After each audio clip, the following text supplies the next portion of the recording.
A few years ago, I was nearing the end of my third month studying abroad in the city of Stockholm. We had Thanksgiving off for break, which I found a little odd, but I was not complaining about having more time off from classes. With no assignments to do and a golden opportunity to check something off my bucket list, I decided to take a short trip up to the village of Abisko in the very north of Sweden. My reason for going? To see the Aurora Borealis, the Northern Lights. Abisko is over 100 miles north of the Arctic Circle, and I had heard it was ideal for viewing the Northern Lights due to the lack of light pollution. I probably wouldn't be able to get this far north for a while after my study abroad, so I decided to take the plunge and go and see the phenomenon. A less significant reason for taking this trip was that I had always wanted to travel on an overnight train. My family has always talked about taking Amtrak somewhere on vacation, but it had always been the option that made the least sense compared to flying or just driving. The Swedish passenger train network was, in my opinion, much better, and so I ventured to Stockholm Central Station and departed on the 7 o'clock train for the nearly 17-hour journey to Abisko. I was too poor to afford a room, so I opted to spend my 17 hours in a regular seat. Luckily, nobody else was dumb enough to do that, so I had the whole carriage to spread out on the seats and sleep. I spent most of the time writing a novel that I still have not finished, and rationing my water, since I was unaware before getting on that it was not recommended to drink water from the sinks. Imagine how I felt when I found the cafe car and realized I could have bought bottled water the whole time. Although I didn't mind traveling alone, I found out before I left that some of my classmates were also going to Abisko to see the Northern Lights. They opted to fly from Stockholm to Umeå and then take the train the rest of the way. I met up with them on the train in the morning, and we spent a couple hours marveling at the majestic scenery of Swedish Lapland. The train finally pulled into Abisko at around 11 a.m., and we got ready for our respective Northern Lights tours, which would happen that evening. Since we had planned the trip separately, we would not be doing the same things. My classmates were taking a driving tour that would take them out of Abisko. I would be searching for the Northern Lights on top of the nearby Mount Nuolja. I booked a tour where I, along with the rest of my group, would be taking a chairlift up to the Aurora Sky Station from the Abisko Tourist Station, which is a resort in Abisko National Park ran by a Swedish nonprofit dedicated to promoting outdoor life among the Swedes. The trip to the Sky Station was great. We glided out of the bright chairlift station into the dark wilderness and ascended in the dark to the Aurora Sky Station, almost 3,000 feet above sea level. We were treated to hot drinks in the Sky Station and a presentation from the tour guide about the Northern Lights.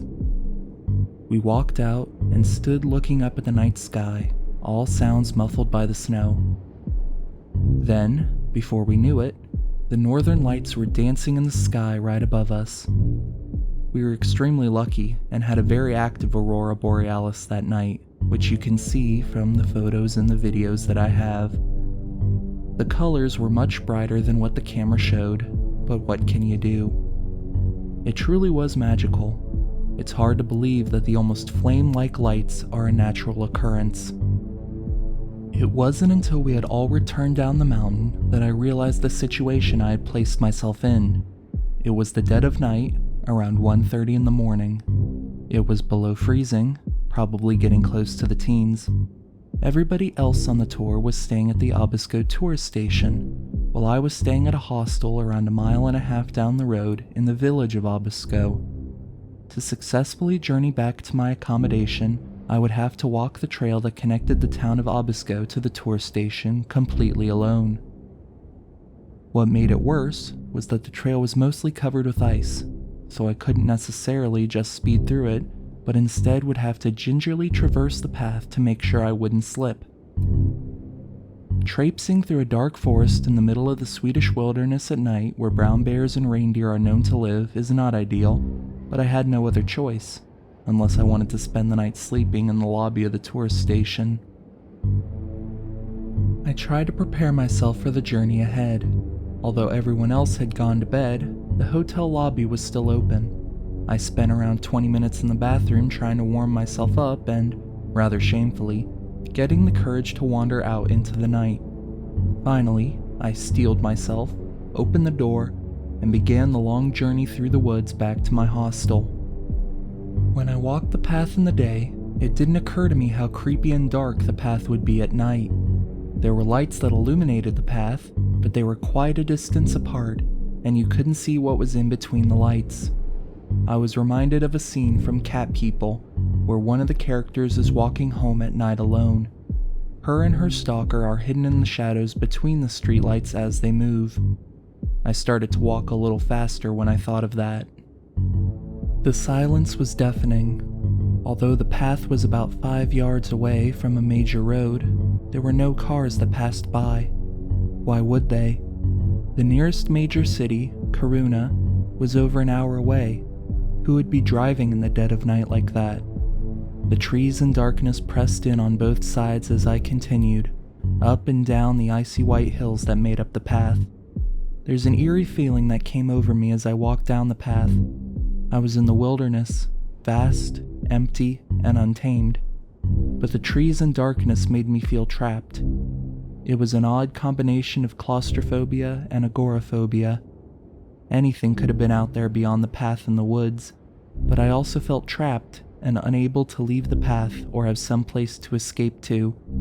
I could compare it to a situation when you're in an empty mall or hotel. There's all this room for things to hide, but also no place to escape. The effect was disconcerting, to say the least.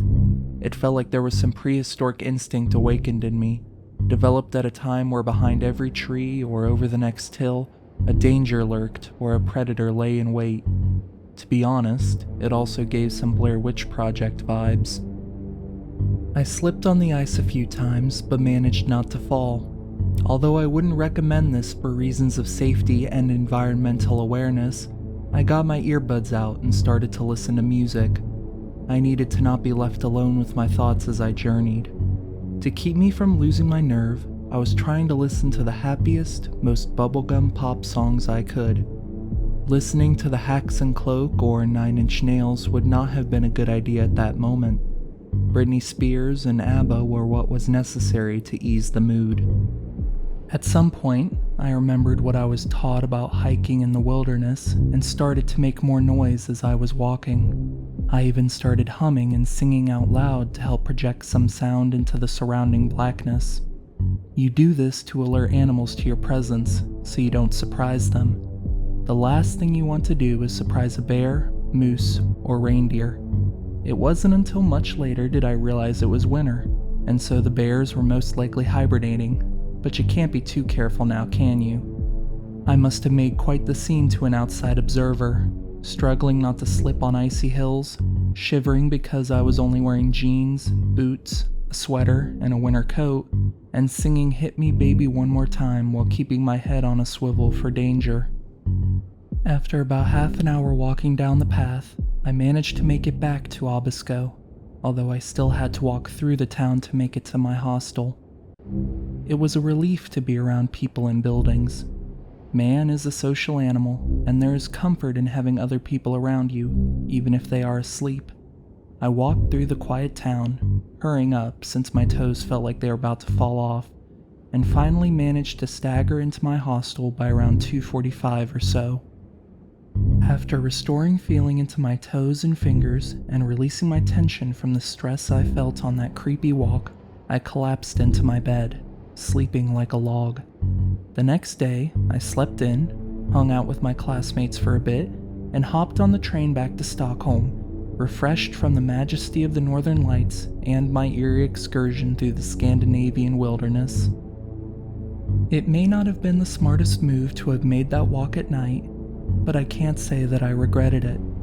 Sometimes, you need to experience creepy things like that, need to undergo that feeling of dread.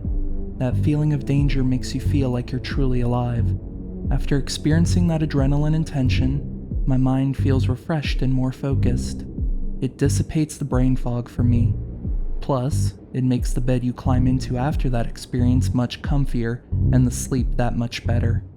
My trip to Abisko allowed me to check an item off my bucket list, but also gave me a taste of Nordic horror. I suppose I should count myself lucky I didn't meet a troll or Skogsrød while on my walk. Until next time, I'm Lex Ursa.